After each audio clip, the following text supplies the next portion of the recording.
Good day, everyone. Research comes in many forms, and for today's session, we will focus on qualitative research. Let's dive into its key concepts, methods, and some applications. First, let us define qualitative research. Denzin and Lincoln in 1994 defined qualitative research as a multi-method approach that relies on interpretation in naturalistic settings.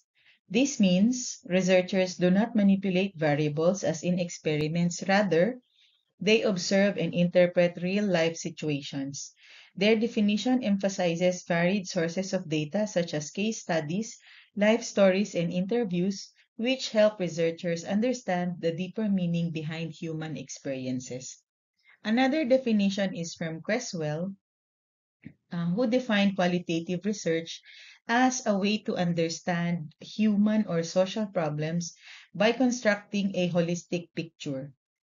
Unlike quantitative research that often reduces complex issues to numbers, qualitative research analyzes words, emotions, and lived experiences to capture depth and complexity. Now, why use qualitative when there are other methods to be used? According to Stern in 1980, qualitative research is valuable when little is known about a subject or when a researcher seeks new perspectives. Krauss and Corbin in 1998 explain that qualitative methods allow researchers to uncover intricate details such as emotions, thoughts, and behaviors that are difficult to measure using numerical data. Now, we have some reasons for conducting qualitative research. When we engage in qualitative research, it is not an easier alternative as compared to quantitative research. It demands commitment, time, and a rigorous methodological approach. Here's why researchers choose qualitative methods. First is a commitment to in-depth study. Conducting qualitative research requires significant time and ensures that resources are collected and analyzed. And of course, we have a detailed data. Also, it is equally rigorous as quantitative research. Though it differs from statistical methods, qualitative research follows a structured and disciplined approach to ensure validity and reliability. Next is flexible and evolving methods. Unlike quantitative research, qualitative methods are not always predetermined. Researchers adapt their approach as new insights emerge.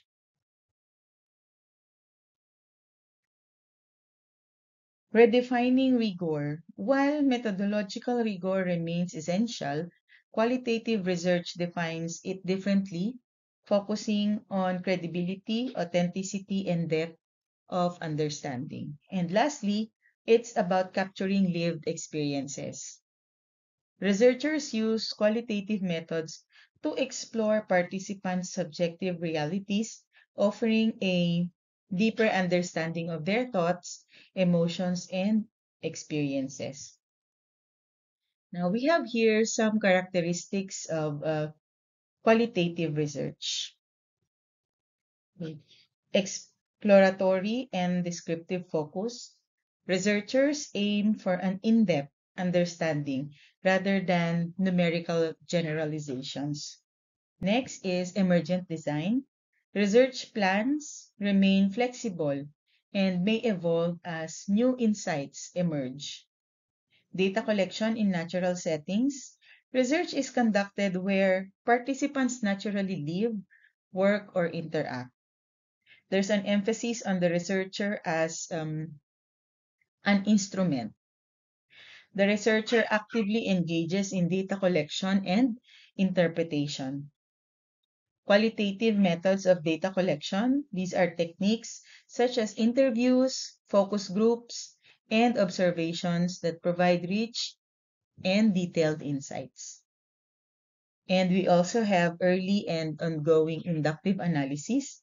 Data analysis is dynamic, with patterns and themes emerging naturally rather than being predefined. For the next slide, we have the qualitative research types. So as you can see there, I have mentioned five. So we have the biography, phenomenology, grounded theory, ethnography, and case study. So let's take first the biography. Okay, so you may want to read the slide for a few seconds. Okay, so this slide tells us that writing a biography means gathering a lot of information about a person's life, understanding the time and place they lived in, and finding the most interesting or important parts of their story. The writer also adds their own interpretation to make the story meaningful. An example would be if someone writes about Dr. Jose Rizal, they just don't list the facts about his life. They also explain how the Spanish rule influenced him, how his writings inspired Filipinos, and what personal experiences shaped his beliefs. So that is about the biography. Moving on is our phenomenology. Okay, so this may be challenging to use so that under this, when we say phenomenology, it is the study of people's lived experiences and how they perceive and make sense of them. It focuses on understanding a phenomenon from the perspective of those who have experienced it, rather than relying on external theories or assumptions. An example would be if a researcher wants to understand what it feels like to be a frontline healthcare worker during a pandemic, they would interview doctors and nurses about personal emotions, thoughts, and challenges instead of just analyzing statistics or polic- um, policies. So that would be about phenomenology. Okay, so as you can see there, the participants in the study need to be carefully chosen to be individuals who have experienced the phenomenon. Moving on is our grounded theory. Okay, so for our grounded theory, this is a research method used to develop a new theory based on real world data. Instead of starting with a hypothesis, researchers collect and analyze data first, then build a theory from patterns and themes that emerge. A good example would be a researcher studying how people cope with job loss might interview multiple unemployed individuals. By analyzing their responses, common patterns such as emotional stages or coping strategies emerge. From this, the researcher develops a theory about how people adapt to unemployment. So that now is our grounded theory. Now we move on to ethnography. Okay.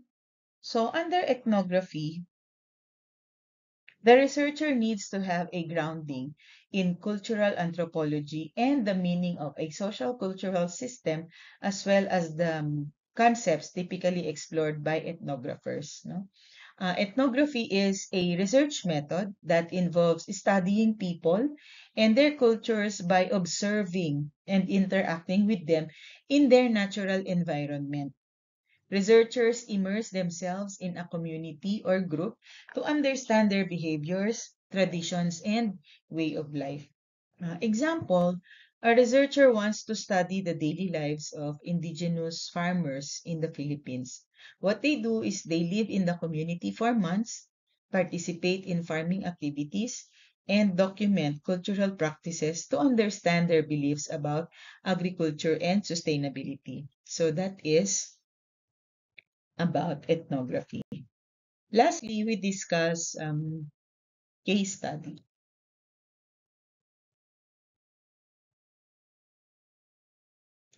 For case study, in a case study research, the researcher carefully selects a case or a few cases to study in depth. Studying one case provide detailed insights, while multiple cases allow comparisons but may reduce depth. Typically, no more than four cases are chosen to balance the depth and the breadth of the study. So, an example would be if a researcher wants to study how small businesses in the Philippines recovered after a typhoon. For a single case study, they focus on one family-owned bakery, examining its challenges, recovery strategies, and long-term survival. For multiple case study, they study four different small businesses such as a bakery, a sari-sari store, a fishing business, and a rice farm to compare how each um, case or how each small business adapted to the disaster. So that is about a case study. Okay. So moving on, our qualitative methods of data collection. Lai et al. In 1997 emphasized that qualitative research should embrace complexity rather than simplifying the context of the study. Instead of stripping away details, qualitative methods capture real-life settings, providing rich explanations of the processes and behaviors being studied. On the other hand, Miles and Haberman in 1994 support this view, stating that data collected in close proximity to specific contexts offer a deeper, well-grounded insight. Since people's words and actions form the core qualitative research, the methods used should effectively capture language, emotions, and behavior. So we have here key methods which include observation. Okay, so this involves watching and recording behaviors, interactions, and environmental factors without direct interference. Researchers immerse themselves in the setting, often using field notes or recordings. We have two types of observation. In this case, we have participant observation. Okay, so here the researcher actively engages in the setting, and we also have non-participant observation, in which case the researcher watches from a distance without interaction. Next key way is in-depth interview. Okay? These are one-on-one conversations where researchers explore a person's experiences, opinions, and emotions in great detail. Interviews are usually semi-structured or unstructured, allowing flexibility for follow-up questions. So key features of in-depth interviews would be they are open-ended questions, there's probing for deeper insights, and of course, it is conducted in a comfortable and private setting. Next is the group interviews. In focus groups, 6 to 10 participants discuss a topic guided by a facilitator. This method allows researchers to capture diverse opinions, social interactions, and group dynamics. Advantages of group interviews would include encouragement, no, of discussion and debate, reveal social influences on opinions, and of course, there's a faster data collection compared to one-on-one interviews. And then we have the collection of relevant documents and photographs and videotapes. Analyzing existing written records, images, and audiovisual materials can provide valuable historical and contextual insights. These sources help validate findings and offer a non-intrusive way to gather data. So we have documents, photographs, and videos. Okay, moving on is in this data, you can see here an enumeration of the various types of data collection. So we have critical ethnography, discourse analysis versus critical discourse, content analysis, oral histories, documents, oral histories, sorry, na doble siya, interviews, focus groups, field notes, ethnography, autoethnography, and participant observation. What we want here is to bring your focus on interviews. So let us highlight this. The interview is one of the major sources of data collection, and it is also one of the most difficult ones to get right. In qualitative research, the interview is a form of discourse.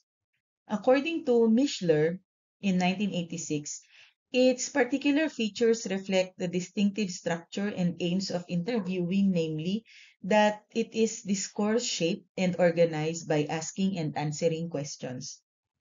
An interview is a joint product of what interviewees and interviewers talk about together and how they talk with each other.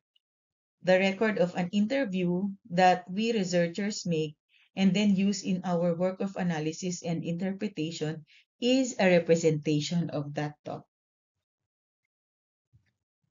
Okay, so moving on would be strength of qualitative research. The strength of a qualitative research is that it is known as the best strategy for discovery, exploring a new era, developing hypotheses. However, the goal of qualitative research is not to produce the generalizations, but rather in-depth understanding and knowledge of particular phenomena. So some key strengths of qualitative research would include exploratory in nature. It is rich and contextual data. It is flexible. It has a holistic perspective. And of course, it is participant-centered approach. Qualitative inquiry is for the researcher who is willing to do the following. Okay, so first you have here commit to extensive time in the field.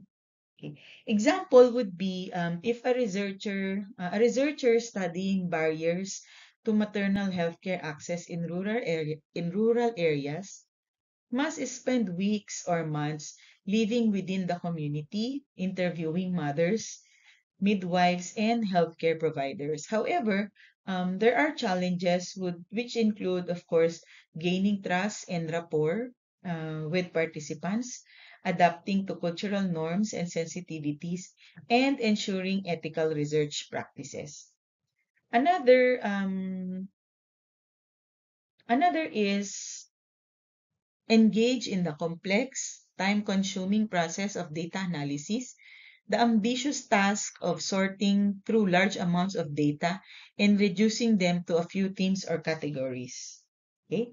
An example would be a study on dietary habits among low-income families may involve analyzing interview transcripts, field notes, and observation data to identify key themes such as economic constraints, food preferences, and cultural beliefs about nutrition.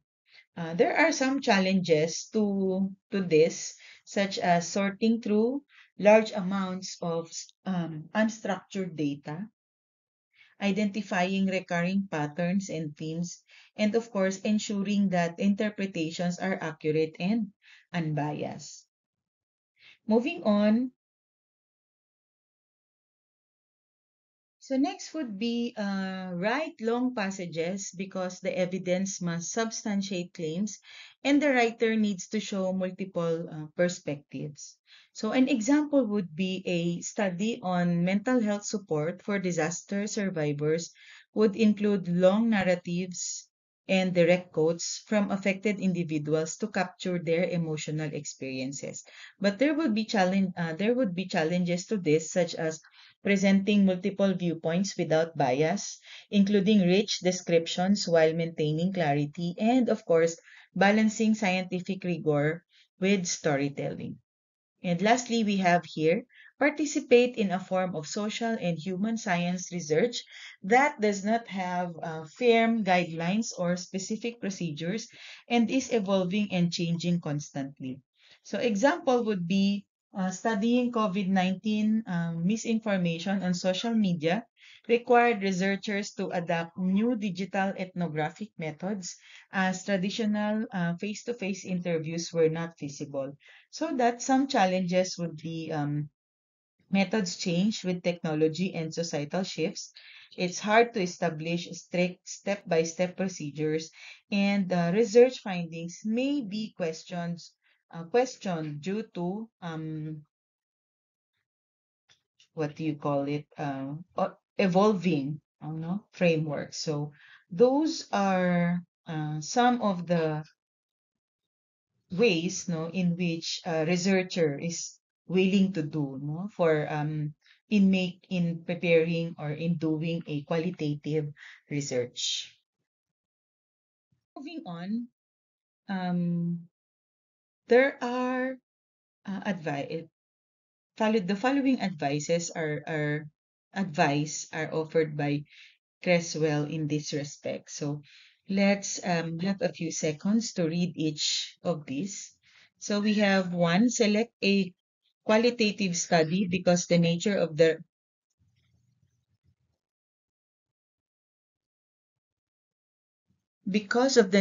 the research question. In a qualitative study, the research question often starts with a how or a what, so that initial forays into the topic describe what is going on. Next, choose a qualitative study because the topic needs to be explored. By this, I mean that the variables cannot be easily identified, theories are not available to explain behavior of participants or their population of study, and theories need to be developed. Third would be use a qualitative study because of the need to present a detailed view of the topic. The side angle lens of the distant panoramic shot will not suffice to present answers to the problem, or the close-up view does not exist. Choose a qualitative approach in order to study individuals in their natural setting. This involves going out to the setting or field of study, gaining access, and gathering material. If participants are removed from their setting, it leads to contrived findings that are out of context. And then we have a select qualitative approach because of interest in writing in a literary style. The writer brings himself or herself into the study. The personal pronoun I is used, or perhaps the writer engages a storytelling form of narration. Next is employ a qualitative study because of sufficient time and resources to spend on extensive data collection in the field and detailed data analysis of text information. Select a qualitative approach because audiences are receptive to qualitative research. This audience might be a graduate advisor or committee, a discipline inclusive of multiple research methodologies, or publication outlets with editors receptive to qualitative approaches. And lastly, employ a qualitative approach to emphasize the researcher's role as an active learner who can tell the story from the participant's view rather than as an expert who passes judgment on participants. For our last slide, I would just like to share to you some criticisms of qualitative research. Qualitative research has been criticized and regarded with suspicion and hostility within the nursing profession and elsewhere because its general characteristics remain poorly understood and consequently its potential remains underdeveloped. Another is a familiar criticism of qualitative methodology questions the value of its dependence on small samples, which is believed to render it incapable of generalizing conclusions. Now, there are a lot of criticisms depending on the field when it comes to qualitative research. But despite these criticisms, qualitative research remains essential in public health because it captures complex human experiences and social determinants of health. However, researchers must address validity concerns through rigorous methods, transparency, and triangulation using multiple data sources. And with that, um, we finish the discussion, and I hope you have learned something today about qualitative research. Thank you for listening and God bless.